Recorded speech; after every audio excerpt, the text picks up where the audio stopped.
স্বাগত ইন্ডিপেন্ডেন্ট টেলিভিশনের সাপ্তাহিক আয়োজন আশার বাংলাদেশের সঙ্গে আছি গোলাম কিবরিয়া। উন্নত বিশ্বে বুকশপ ক্যাফের ধারণা নতুন না হলেও বাংলাদেশে এর পথ চলা খুব বেশি দিনের নয়। এদেশেও ধীরে ধীরে জনপ্রিয় হয়েছে বুকশপ ক্যাফের ধারণা, যার সর্বশেষ সংযোজন রাজধানীর এলিফ্যান্ট রোডে চালু হওয়া বুকশপ ক্যাফে দীপনপুর। 2015 সালে আজিজ সুপার মার্কেটে জাগৃতি প্রকাশনের কার্যালয়ে উগ্রবাদীদের হামলায় নিহত হন প্রকাশক ফয়সল আরিফিন দীপন। সুস্থ প্রকাশনার মাধ্যমে মুক্তবুদ্ধি ও সুকুমার বৃত্তির চর্চা উৎসাহিত করেছিলেন দীপন। তার স্মৃতি ধরে রাখা ও চেতনা ছড়িয়ে দেওয়ার উদ্যোগ হিসেবে প্রতিষ্ঠা করা হয়েছে দীপনপুর। দীপনপুরের আগে ঢাকায় পিবিএস সহ আরও বেশ কয়েকটি বুকশপ ক্যাফে চালু হয়েছে। এছাড়াও চট্টগ্রামে আছে বুকশপ ক্যাফে বাতিঘর। কেবল বাণিজ্যিক উদ্দেশ্যেই নয়, এসব বুকশপ ক্যাফে পাঠক সৃষ্টিতে ভূমিকা রাখছে বলেও মনে করেন সংশ্লিষ্টরা।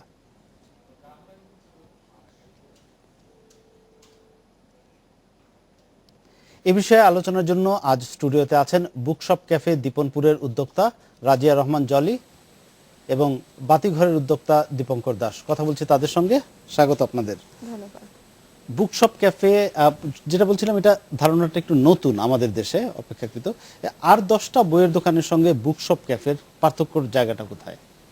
আর 10টা বইয়ের দোকানে যেরকম চট করে গিয়ে একটা বই কেনা যায়, সেরকম ঘুরে একটু দেখে কেনাটা অনেক ক্ষেত্রেই সম্ভব হয়ে ওঠে না। আর বুকশপ ক্যাফে যেটা আমরা মনে করছি একটা কোয়ালিটি টাইম কাটানোর জন্য, যেখানে এসে বই দেখা যাবে, এক কাপ কফি নিয়ে হয়তো বইটা পড়া যাবে, অনেকটুকু সময় এখানে ব্যয় করে বইয়ের সাথে একটা ভালো সময় কাটুক, সেই ধারণা থেকেই আসলে বুকশপ ক্যাফের মানে বুকশপ ক্যাফেতে এসে একজন পাঠক একাধিক বই নিয়ে নাড়াচাড়া করে একটু কন্টেন্টটা দেখে তারপর কেনার সুযোগটা পান, যেটা সব প্রকাশনীর বই এক ছাদের নিচে আনা, দেশের বাইরের বইও সংযুক্ত করা, এটার একটা বলবো যে ভালো উদ্যোগ বুকশপ ক্যাফে। তো দীপনপুরের সঙ্গে যদি তুলনা করি, সেক্ষেত্রে বাতিঘর একটু পুরনো। তো আপনার এ পর্যন্ত অভিজ্ঞতা কি বলে, একটা ব্যবসা উদ্যোগ হিসেবে এই বুকশপ ক্যাফে বাংলাদেশের প্রেক্ষাপটে কতটা ভায়াবল, মানে কতটা টেকসই? সেটা আমরা বলতে পারি যে আপনি করেছেন, যেটা আমাদের ছোট একটা উদ্যোগ ছিল। আমাদের বাতিঘর 100 স্কয়ার ফিটের একটা বুকশপ ছিল 2005 সালে। 2005 সালে আপনারা শুরু করেছেন। এরপর আমরা 7 বছর পরে একটা বড় উদ্যোগে যাই, প্রায় 3,000-3,500 স্কয়ার ফিটের একটা বুকশপের, যে আমরা বইয়ে পড়েছি বিদেশে বুকশপ কীরকম হয়, ইউরোপ আমেরিকায়। একটা বই দেখলেন, কিনলেন, না কিনলেন, বসে পড়ে ফেলতে পারেন, চাইলে একটু চা খেতে পারেন, কফি খেতে পারেন, বন্ধুর সঙ্গে আড্ডা দিতে পারেন।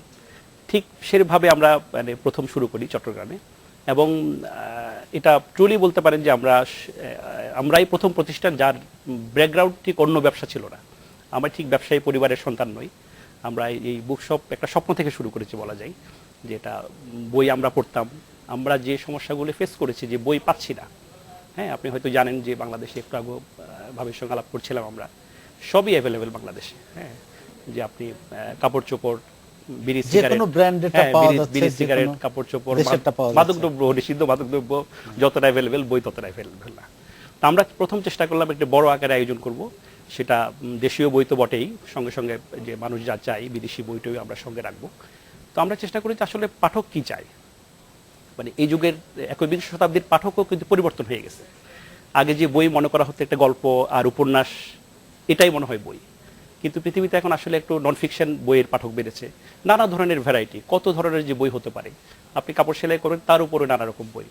আপনি ধরেন যে রান্না পছন্দ করেন, রান্নার উপরে বই। ঠিক বুকশপ আমরা যেটা চাই, যে রিডার সোসাইটি, যে মানুষ বই পড়বে, নানা ধরনের বই। তার আরেকটা বিষয় একটু জানার আগ্রহ আমার, সেটা হচ্ছে আপনাদের বুকশপ ক্যাফেতে মূলত কোন শ্রেণীর, মানে কোন বয়সের পাঠকরা যায় বা কোন শ্রেণীর পাঠকরা বেশি? আমরা আসলে এটা এক ধরনের জেনারেল স্টোরের মতো, সব ধরনের পাঠকই আসুক, সেটা আমরা একটা ব্যবস্থা রেখেছি। তবে আমাদের প্রধান আকর্ষণ হচ্ছে তরুণরাই বেশি আসছে। হ্যাঁ, বাতিঘরে দেখবেন যখনই যান আপনি, মানে বেশিরভাগ উপস্থিতি ইয়াং ছেলে মেয়ে, যারা স্কুলে পড়ছে, কলেজে পড়ছে, ইউনিভার্সিটিতে পড়ছে, তাদের আনাগোনা সবচেয়ে বেশি। আপনার কাছে যাই, ওনার প্রসঙ্গ উনি বলছিলেন যে আজকাল মানুষ যে কোনো কিছু করার পেছনে এটা নিয়ে একটু হোমওয়ার্ক করতে চায়, পড়াশোনা করতে চায়। সেটা তো আমাদেরকে অনেক সুযোগ করে দিয়েছে গুগল। আমরা সার্চ করেই পেয়ে যাই, ইউটিউবে আমরা দেখতে পাই, অনেক বই আমরা বিনামূল্যে আমরা বিনামূল্যে ডাউনলোড করে পড়তে পারি। সেইটা কি একটা চ্যালেঞ্জ না, এই যে বইয়ের ব্যবসা বা বই নিয়ে কাজ করার ক্ষেত্রে? এইটা কিভাবে ওভারকাম করছেন আপনারা? নিশ্চয়ই একটা চ্যালেঞ্জ, কিন্তু আমরা যারা বেড়ে উঠেছি যে সময়টাতে, সেটাকে বইকে সঙ্গী করে বেড়ে উঠেছি। আমরা তো বইয়ের প্রতি ভালোবাসাটুকু হারাইনি। একটা বই ইবুক পড়তে যতটা মানে কষ্ট হয়, একটা বই হাতে নিয়ে সেই বইয়ের গন্ধ, সেই বইটা পাশে নিয়ে শোয়া, অথবা এক কাপ কফির সাথে সাথে বইটাকে হাতে রাখা, ওই ভালোবাসাটুকুর জায়গাটুকু পরের প্রজন্মর কাছে পৌঁছে দেওয়ার দায়িত্বটা আমি মনে করি আমাদের। ওই খুব বেশি গ্যাজেট নির্ভর হয়ে চোখ মাথা সবকিছু খুঁয়ে আমার মনে হয় খুব বেশি লাভ হচ্ছে না। বরং আমার যেটা মনে হচ্ছে, আমার কিন্তু মানে একেবারেই সবচেয়ে বড় প্রেরণা বাতিঘর। দীপনপুর করবার উদ্যোগটা নেওয়ার পেছনে বলবো যে বাতিঘরকে দেখেই আমি অনুপ্রাণিত। ওখানে আমি 2 সন্তান নিয়ে যখন গেছিলাম, আমার ছেলেমেয়েগুলো গেজেট নির্ভর স্বাভাবিকভাবে অন্য বাচ্চাদের মতো, ওরা সেখানে 2.5 ঘন্টা ঘুরে ঘুরে বই পড়লো, বই কিনলো। তো সেটা দেখে আমার মনে হচ্ছে এই ঢাকা শহরে আমরা এরকম একটা জায়গা আমার পরের প্রজন্মকে দেইনি। ওদের বাবা অনেক বই কিনে দিতেন ওদেরকে, কিন্তু সেই যে বাড়িতে বসে বই পড়া, ওই পরিবেশটা অনেক বড় একটা ফ্যাক্টর। যে একটা বইয়ের দোকানে সুন্দর করে বই দেখা, বই পড়া, অনেকগুলি বই থেকে নিজের পছন্দ মতো বেছে নেওয়া, হ্যাঁ, এই জিনিসগুলি আমি মনে করেছি যে আমার কমিউনিটিটাকে আমার সার্ভ করা উচিত। আপনি তো অল্প কয়েকদিন হলো যাত্রা শুরু করেছেন, এর মধ্যে কেমন সাড়া পাচ্ছেন, মানে পাঠক বা ক্রেতার আনাগোনা? আচ্ছা, আমার যেটা সেটআপটা এরকম যে আমি একটা জায়গায় করেছি শুধু বাচ্চাদের জন্য, শিশু কর্নার। ওখানে একদম ঘাস বেছানো, ওখানে বসে বসে মানে বসেও পড়া যাচ্ছে, শুয়েও পড়া যাচ্ছে, ওরা বসে বসে ছবি আঁকছে, বইগুলি রং করছে। সো আমি মনে করি যে মা বাবারা একটা ভালো কোয়ালিটি টাইম বাচ্চাদেরকে দিতে পারছেন। হাত ধরে এনে ছেড়ে দিচ্ছেন, ওরা ওখানে হুটোপুটি করে, বই দেখে, বই খেলে, ওনারা হয়তো পাশের টেবিলে বসে গল্প করছেন, কফি খাচ্ছেন। এই সারাটা অনেক ভালো। আর আরেকটা বিষয়, যেটা পুরোটাই আসলে দীপনময় একটা জায়গা, সুতরাং দীপনকে যারা ভালোবাসতো এসে এই জায়গাটাতে আসলে ওকেই খুঁজে পাওয়ার চেষ্টা করছে, এবং ওর কথাগুলি বলা, ওর স্মৃতিটাকে একটু স্মরণ করা, এই জিনিসগুলি অন্যরকম সাড়া ফেলেছে।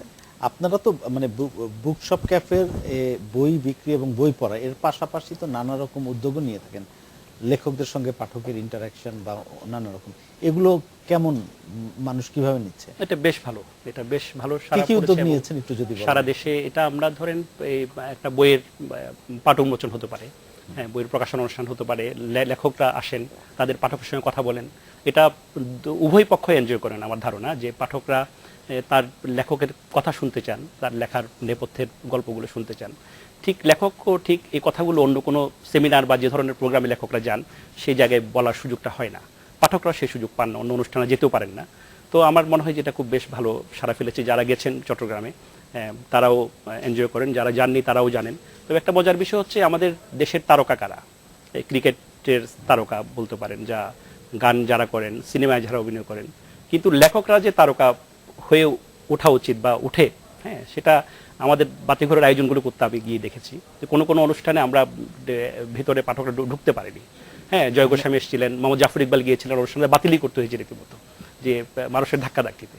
তো এটা একটা পজিটিভ সাইড বলে আমি খুব মনে করি, যে লেখকদের এবং মানুষের আগ্রহ আছে, প্রচুর আগ্রহ আছে। আপনাদের ভবিষ্যতে এরকম কোনো প্ল্যান আছে কি? আমাদের একটা দীপন তলা, যেটা এটা একটা মুক্ত মঞ্চ, এখানেও পাঠচক্র, বইয়ের মোড়ক উন্মোচন বা কোনো সাহিত্যের আসর হচ্ছে, শুরু হয়েছে। এটাও ভালো একটা মানে বলবো যে সবাই খুব পজিটিভলি নিয়েছেন, আসছেন, ওনারা বুকিং দিয়ে যাচ্ছেন। এবং এতে করে যেটা হচ্ছে যে এমনি হয়তো কোনো ক্যাফেতে খেতে এসছেন বা বই কিনতে এসছেন, সাথে যখন দেখছেন যে ওই মঞ্চে কোনো অনুষ্ঠান হচ্ছেন, তারাও বসে যাচ্ছেন। আমি যেটা লক্ষ্য করেছি, হয়তো আগে থেকে জানতেন না, কিন্তু এসে যখন দেখতে পাচ্ছেন যে একটা ভালো পাঠচক্র হচ্ছে, বসে যাচ্ছেন দেখতে। তো এটাই তো একটা বড় অর্জন, যে বইয়ের সাথে বইয়ের লেখক, প্রকাশক সবার সাথে যে পাঠকদের সরাসরি একটা বন্ধন তৈরি হচ্ছে, যোগসূত্র তৈরি হচ্ছে, এটার দরকার আছে।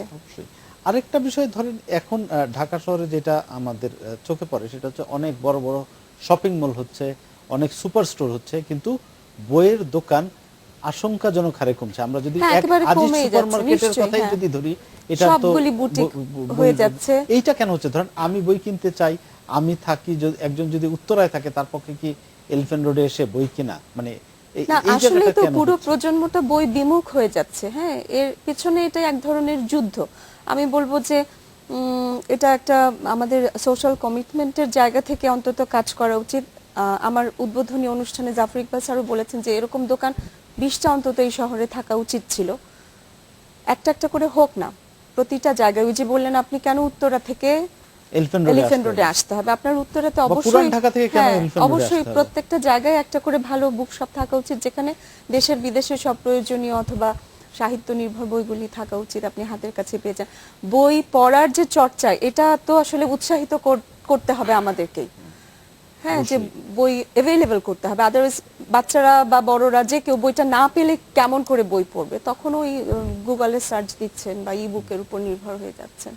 মানে এইটা একটা বড় চ্যালেঞ্জ কিন্তু, যে বইয়ের দোকান কমে যাচ্ছে, বই যারা কিনতে চান, কিন্তু একটা অদ্ভুত বৈপরীত্য আমাদের চোখে পড়ে, যেটা হচ্ছে যে বই মেলার সময় যদি আমরা দেখি, আমাদের আসলে কেন যেন বই প্রকাশনা বলেন বা বিক্রি বলেন সবকিছু মেলা কেন্দ্রিক হয়ে একেবারে গেছে। মেলা কেন্দ্রিক হয়ে আমাদের গেছে, বই হ্যাঁ। মেলার সময় যত বই বিক্রি হয় সারা সারা বছর, বছরে সেটা তার হয় না। একেবারে ছিটে ফোটাও হয় না। এইটা কেন? না, বিক্রি হওয়ার চেয়ে আমি কি বলবো, বইয়ের প্রচার কি হয়? হ্যাঁ, মানে কিছুই আপনি হয় না। বইমেলার সময় প্রতিদিন সব কাগজে একটা ব্যাক পেজে একটা ফিচার দেওয়া হয়, টেলিভিশন চ্যানেলগুলো প্রতিদিন আয়োজন থাকে, কিন্তু বইমেলা শেষ, বই হ্যাঁ, নিয়ে সমস্ত এতগুলো আয়োজন চ্যানেল শেষ। শুধু ওই মাসেই বইমেলা কেন্দ্রিক তো আমি আপনাকে অনুষ্ঠানগুলি ধন্যবাদ করে, জানাবো, সারা একটা মাঝে বছর ধরে বছরের মাঝে একটা আয়োজন করেছেন এরকম। সারা বই নিয়ে বছর নানা ধরে- ধরনের কাজ করা যায়, হ্যাঁ। ধরেন যে আপনার, আমি বলবো যে সরকার ইউনিয়ন তো তথ্য কেন্দ্র করছে ইউনিয়ন পর্যায়ে, যে একটা কম্পিউটার কিনতে 50,000 টাকা লাগে, সেখানে কেন একটা 50,000 টাকার বইয়ের একটা সেলফ থাকবে না? হ্যাঁ, আমাদের কিন্তু সবকিছু আছে, কিন্তু করা যায় চাইলে এটা। এবং চেয়ারম্যান সাহেবদের যদি উদ্বুদ্ধ করা যায় যে আমরা একটা ছোট সেই তথ্য কেন্দ্রের পাশে একটা লাইব্রেরি করেন, তাহলে কিন্তু সেটা একটা বড় কাজ হবে বাংলাদেশের জন্য। এই জন্য খুব বেশি টাকা লাগবে আমার মনে হয় তা না, একটু উদ্যোগটা দরকার। হ্যাঁ, অবশ্যই। আপনার কাছে একটা প্রশ্ন রেখে আমি বিরতিতে যাব, একটা বিরতির সময় হয়েছে, সেটি হচ্ছে আমি জানতে চাই যে বইয়ের বিপণন নিয়ে কথা হলো, যে মানুষের কাছে পৌঁছানো। প্রকাশকরা এর আগেও বিভিন্ন উপলক্ষে আমাদের অনুষ্ঠানে এসেছেন এবং তাদের সঙ্গে আমাদের যা কথা হয়, তারা একটা অভিযোগ করেন যে বিপণন ব্যবস্থাটা গড়ে ওঠেনি সেভাবে, যার জন্য দেশের প্রত্যেকটা অঞ্চলে বই পৌঁছানো সম্ভব হচ্ছে না। এই চ্যালেঞ্জটা নিয়ে আমরা কথা বলবো বিরতি থেকে এসে। একটা বিরতি নিচ্ছি, দেখছেন আশার বাংলাদেশ, ফিরছি কিছুক্ষণ পর।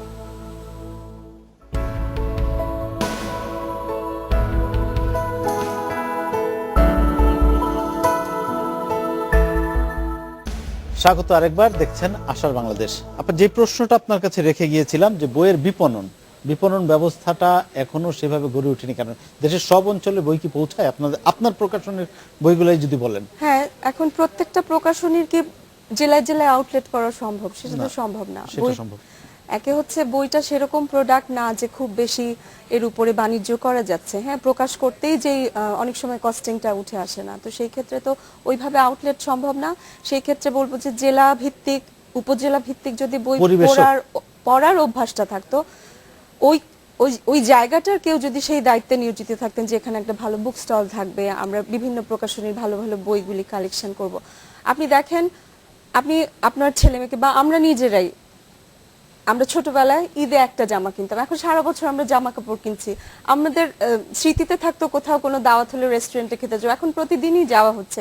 সেইভাবে বইয়ের যে অভ্যাসটা, চর্চাটা, সেটা কিন্তু নেই। আমি বিপণনটা তাহলে কোথায় গিয়ে করব?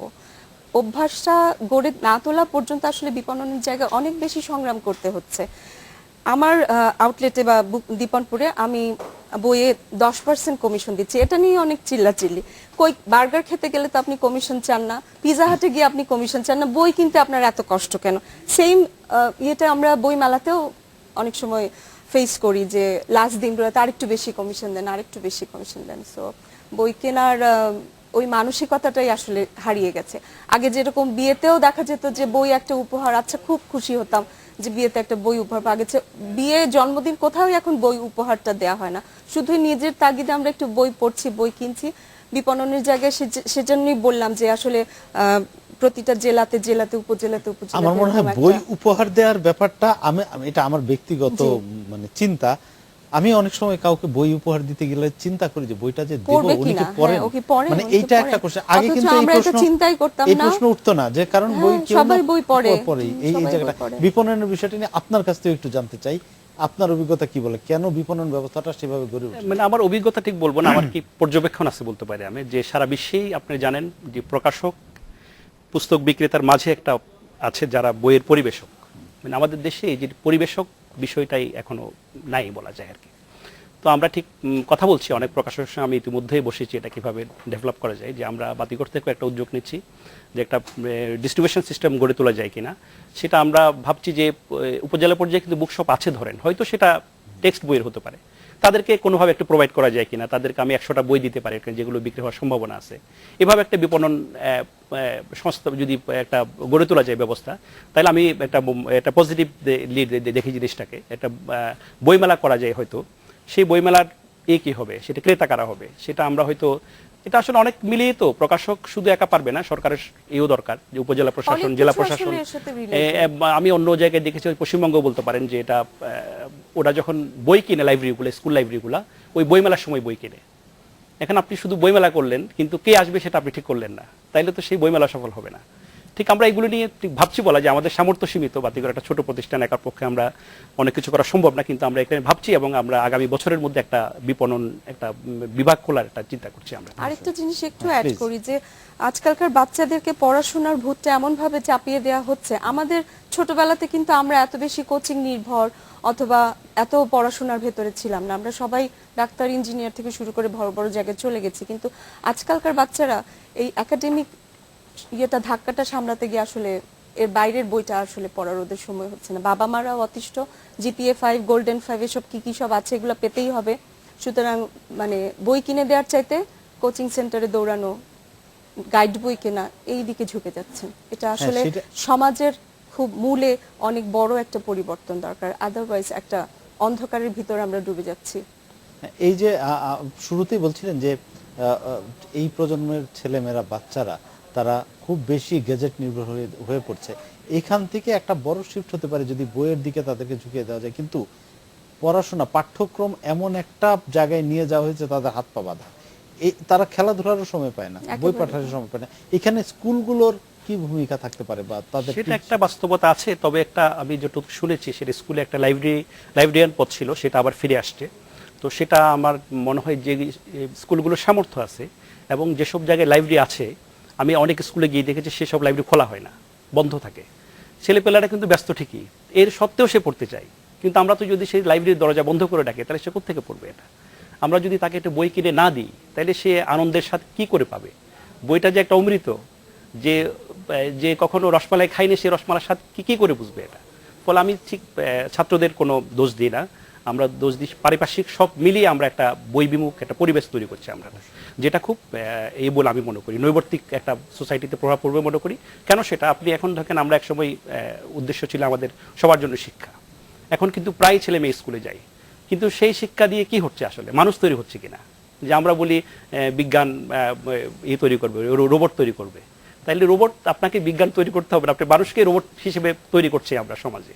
ফলে আমি দেখছি যে ছাত্রদের কোনো এখানে দোষ নেই কোনো, আমরা ঠিক পরিবেশটা যদি আমরা ফিরিয়ে আনতে পারি, স্কুল লাইব্রেরি যদি খোলা হয়, সেখানে লাইব্রেরিয়ান নিয়োগ দেওয়া হয়, প্রতি সপ্তাহে একটা লাইব্রেরি ক্লাস থাকে, যে স্কুলের ছেলেরা বইগুলো দেখতে যাবে, অন্তত আমার ধারণা খুব দ্রুত এটা এই পরিবেশ ফিরিয়ে আনা সম্ভব। অবশ্যই। আর আরেকটা কথা আমাদের হচ্ছিল যে উপহার হিসেবে বই দেয়া, এই যে এই রেয়াত ছিল এক সময়, সেটা আপনারা কি কোনো উদ্যোগ নিচ্ছেন? ফর এক্সাম্পল, আপনারা কোনো গিফট ভাউচার বা কোনোভাবে উৎসাহিত করা, মানুষ যেন বই উপহার দেয়, এই কালচারটা ফিরে আসুক, এটা নিয়ে কোনো চিন্তা ভাবনা আপনাদের আছে? হ্যাঁ, এটা তো অবশ্যই করা উচিত। আমরা চেষ্টা করছি যে আমরা প্রথমেই আসলে ওই মানসিকতাটার পরিবর্তন দরকার।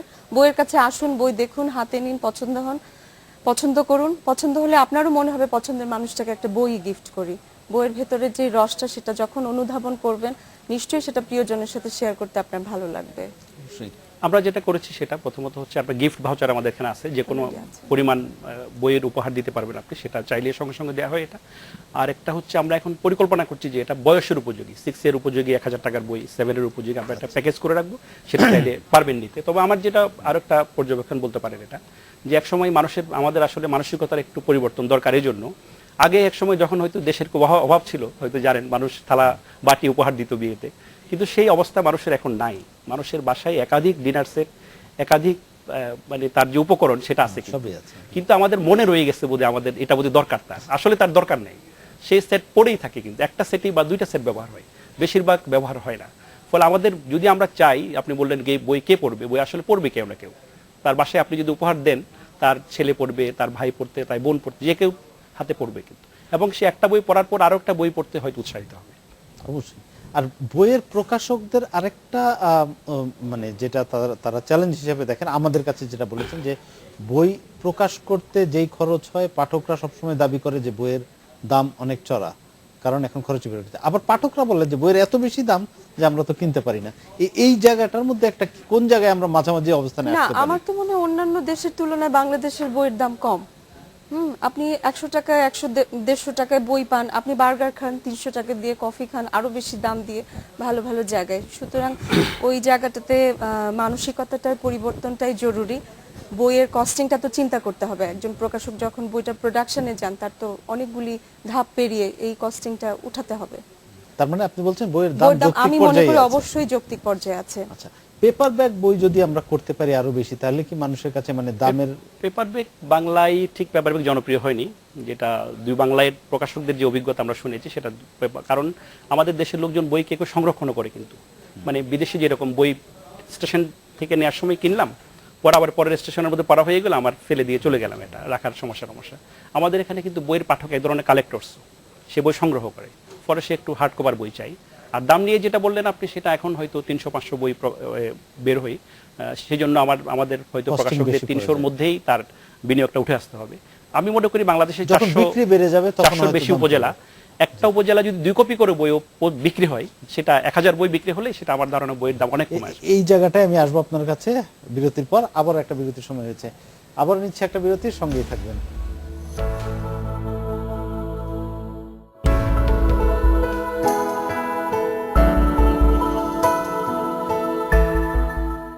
আবারও স্বাগত আশা বাংলাদেশে। যে কথা হচ্ছিল বই পড়া নিয়ে, ধরেন আগে মানুষের বাসায় বেড়াতে গেলে লিভিং রুম, ড্রয়িং রুম বলেন বা যে কোনো রুমে বুকশেলফ একটা মানে একটা অন্যতম অনুষঙ্গ ছিল বাসার। এখন কিন্তু এটা কেমন যেন বিলুপ্ত হয়ে গেছে। এই জায়গাটা একটা বিরাট ঘাটতি। সেটা একটা ক্রান্তিকাল মনে হয় আমাদের ছিল, কিন্তু এই ক্রান্তিকাল পরিবর্তন হচ্ছে আসলে, এটা যে নেই তা না। মানে একটা সময় মানুষের একটা আর্থিক সামর্থ্যের ব্যাপার ছিল, বই তো একটা ক্রয় ক্ষমতার একটা ব্যাপার, সেটা এখন মানে মানুষের, আমার ধারণা যে মানুষের ক্রয় ক্ষমতা এখন ভালোই, এবং সেটা কে কালচারটা ওইটাই আর কি। প্রথমত সামর্থ্য থাকা লাগবে, তারপর হচ্ছে সংস্কৃতির অংশ। প্রথমে যে সে খেয়ে পড়ে বেঁচে থাকার, তারপর সুন্দর করে বাঁচার একটা ব্যাপার। তো এখন মনে হয় আমরা কেউ ভুলে গেছি আমরা যে সুন্দর করে বাঁচতে হবে, আমাদের এখনো ঠিক মাথার মধ্যে রয়ে গেছে আমাদের অর্থই শুধু উপার্জন করতে হবে। কিন্তু অর্থ উপার্জনই যে শেষ লক্ষ্য হওয়া উচিত নয় মানুষের। মানুষ থাকবে না যদি সে শুধু অর্থ উপার্জনই একমাত্র লক্ষ্য হয়ে দাঁড়ায় মানুষের। তো এখন আমি বলবো যে কারো সেটা হচ্ছে, এবং সেটা আরও পরিমাণ কিভাবে বাড়ানো যায় সেটা সবার দায়িত্ব আছে। সেটা স্কুল শিক্ষা প্রতিষ্ঠান থেকে শুরু করে, গণমাধ্যম থেকে শুরু করে, সরকার থেকে শুরু করে, সুশীল সমাজ থেকে, লেখক থেকে শুরু করে সবাইকে এটার এগিয়ে আসতে হবে। মানুষকে বলতে হবে মানুষত্ব কি, এটা কিভাবে সে সুন্দর মানুষ হবে। বই পড়ে হতে পারে, সিনেমা দেখে হতে পারে, হ্যাঁ, তার খেলাধুলা করে হতে পারে, সেটা যেগুলো আমরা আসলে ভুলে যাচ্ছি। আমার বাচ্চাদেরও ঠিক আমরা ঠিক মনে করিয়ে দিচ্ছি না, সেই পরিবেশের কাছে আমরা নিয়ে যাচ্ছি না। যতদিন আমরা সেটা পারবো না ততদিন আমাদের সে আসলে সেই শিক্ষা, যে সংস্কৃতি বলেছেন রবীন্দ্রনাথ বলেছেন যে শিক্ষার সংস্কৃতির যে পার্থক্য, শিক্ষা কি আর সংস্কৃতি কি, আমাদের শিক্ষিত হতে হবে, সংস্কৃতিবান হতে হবে, ভালো মানুষও হতে হবে, এবং সেজন্য বইয়ের কাছে আসা ছাড়া আমাদের বিকল্প নেই। আরেকটা বড় চ্যালেঞ্জ বোধহয় এখন বাচ্চাদের, শিশুদের যদি জন্মদিনে আমি একটা বই উপহার দিতে যাই, আমার মনে প্রথমে দুইটা প্রশ্ন আসে। প্রথম প্রশ্ন হচ্ছে এই শিশুটি বই পড়ে কিনা, আর দ্বিতীয় যে প্রশ্নটা, এবং সেটা ভয়ঙ্কর, সেটা হচ্ছে সে বাংলা বই পড়ে কিনা।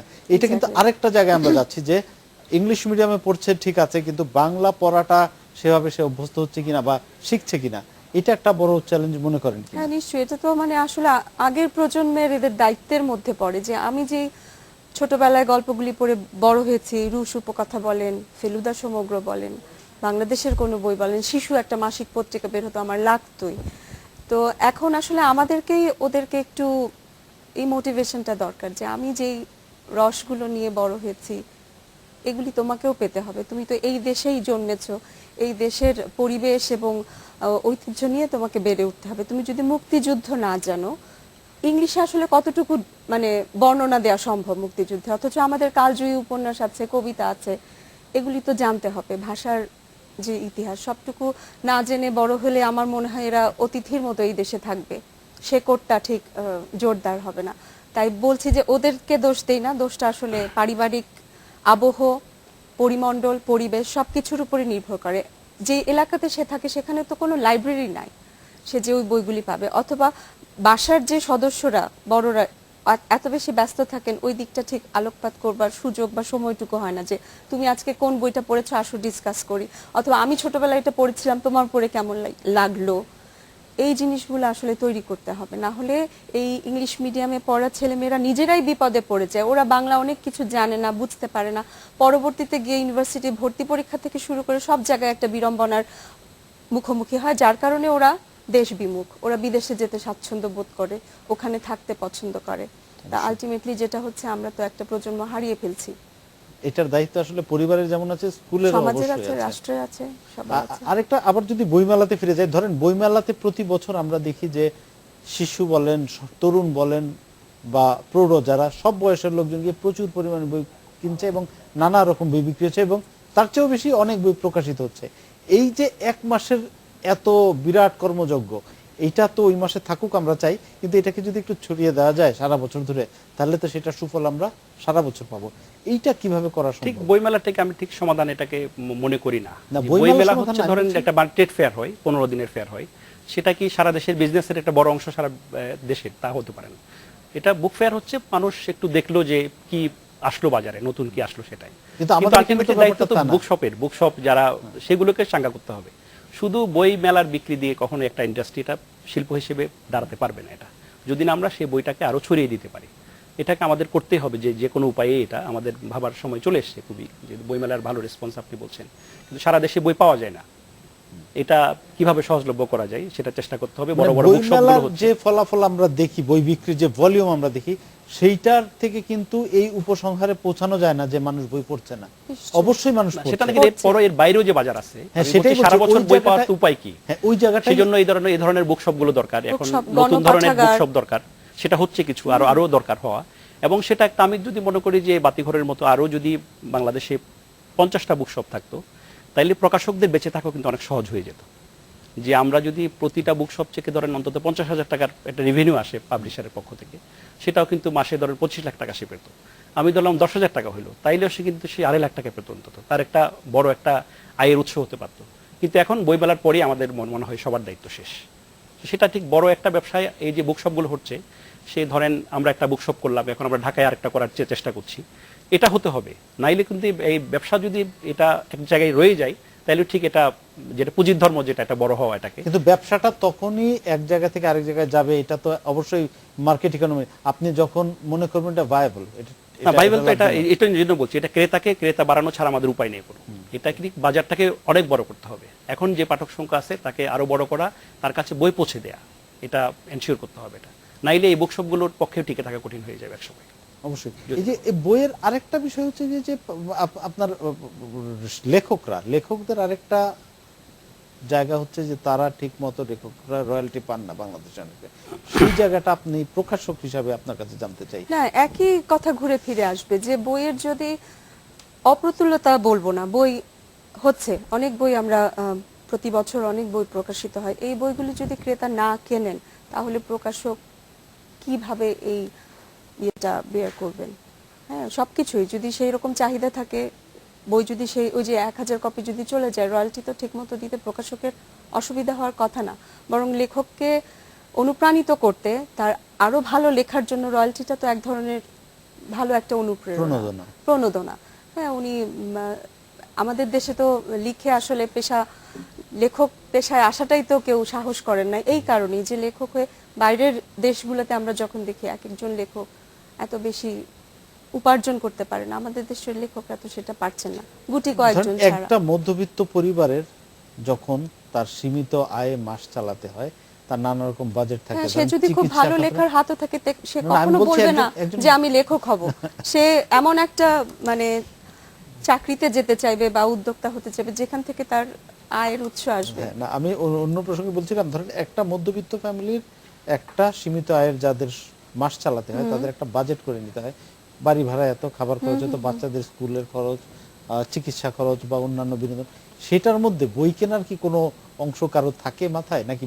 মানে সেটা যদি না থাকে, পাড়ায় যদি একটা লাইব্রেরি থাকে, এটা তো সম্মিলিত একটা উদ্যোগ হতে পারে, যে প্রত্যেকটা ফ্যামিলির হয়তো বই কেনার ক্ষমতা নেই, কিন্তু আমি যদি প্রতি পাড়ায় একটা লাইব্রেরি স্থাপন করি, আমি তো এলাকাতে সবখানে মসজিদ নির্মাণ করি, সাথে একটা লাইব্রেরি কেন করি না? অবশ্যই মসজিদ ভিত্তিক লাইব্রেরি, মসজিদ ভিত্তিক লাইব্রেরি হতে পারে। একটা সময় ছিল আমাদের ছোটবেলায় আমরা দেখেছি পাড়ায় পাড়ায় বইয়ের লাইব্রেরি ছিল এবং যেখানে যেখানে যারা বই কিনতে পারবে না, এফোর্ড করতে পারবে না, তারা বই ভাড়া নিয়ে এসে পড়তাম আমরা। আমার সেই সেটা এখন যেন অভিজ্ঞতা একটা আছে। উদ্যোগ হচ্ছে ভ্রাম্যমাণ লাইব্রেরি বিশ্বসাহিত্য কেন্দ্রের, সারা দেশে ওরা করার চেষ্টা ওই যে করছে, কিন্তু এছাড়াও আরো উদ্যোগ ভ্রাম্যমাণ দরকার। আর একটু যদি আমি একটু পিছিয়ে হ্যাঁ, অন্য please. প্রশ্নটা করি, যে চুক্তির বিষয়ে বললেন, সেটা আশা করি এর মধ্যে একটা সমাধান হয়ে গেছে। আমাদের প্রকাশক সমিতি সম্ভবত এবছর এই সিদ্ধান্ত নিয়েছে যে এখন থেকে প্রতিটা বই প্রত্যেক চুক্তি হতে হবে। প্রকাশক চুক্তি তো সেটা আশা করি ভিত্তিতে- মানে আগামী বছর থেকে আমাদের সেই প্রশ্ন আর মানে শুনতে হবে না যে চুক্তি হয় না বা রয়্যালিটি পায় না। এটা আইনগত ভিত্তি এটা তৈরি হয়েছে, এটা বড় অবশ্যই। আবার একটা বিরতি নিয়ে আসছি, আরো কথা হবে আপনাদের সঙ্গে। নিচ্ছে একটা বিরতির সঙ্গে থাকবেন।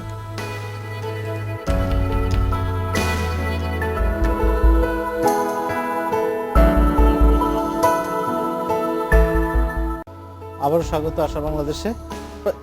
বই নিয়ে কথা হচ্ছিল, একটা বিষয় একটু জানতে চাই আপনার কাছে, যে এই যে আমরা বলছিলাম নতুন প্রজন্ম বা শিশুদের বই পাঠে আগ্রহী করা বা তরুণদেরকে বই পাঠে ফিরিয়ে আনা, এই বুকশপ ক্যাফেগুলো কতটা ভূমিকা রাখছে, একটা প্রশ্ন। আরেকটা প্রশ্ন রেখে যায় আপনার কাছে, সেটি হচ্ছে যে এই বুকশপ ক্যাফের উদ্যোক্তা এত কম কেন? আমরা নতুন নতুন পিৎজা স্টোর হতে দেখি, নতুন নতুন শপিং মল হতে দেখি, কিন্তু বইয়ের দোকান নতুন নতুন হচ্ছে না কেন, বিনিয়োগ হচ্ছে না কেন এই জায়গায়?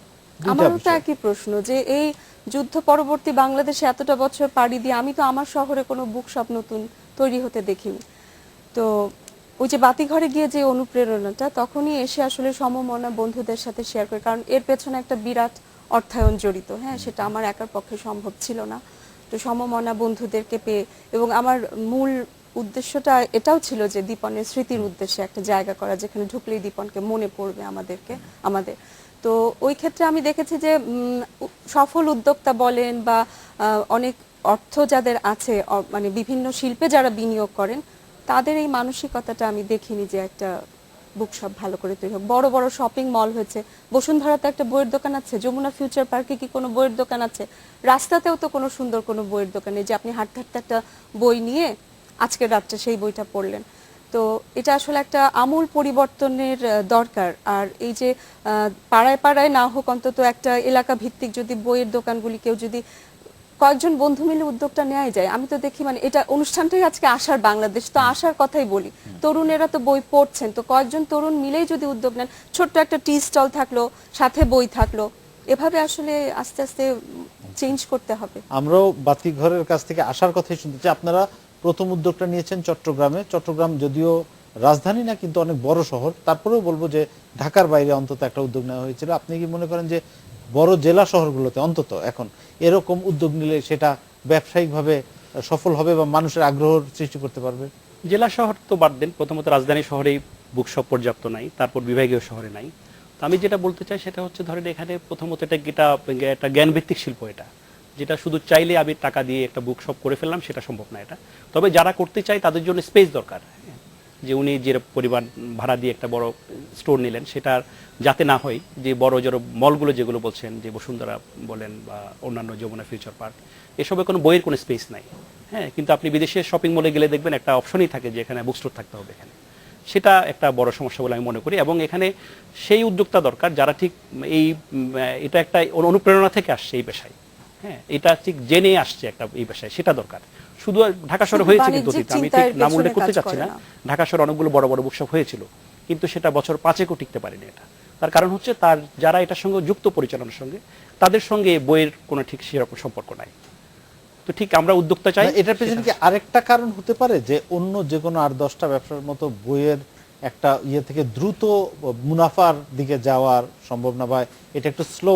হ্যাঁ, বটে বটে, সেটা তো অবশ্যই বলতে পারি। তবে একদম স্লো আমি সেটাকে বলবো না। আমরা অপেক্ষাকৃত হতেই পারে। এখানে হুট করে তো আপনি তারপর দিনই একটা মানে দালালি করে বিরাট একটা মুনাফা, সেটা সম্ভব না। সেটা সব ব্যবসায়ী কেউ আছে নিশ্চয়ই, এবং সৎ ব্যবসায়ীও আছেন নিশ্চয়ই।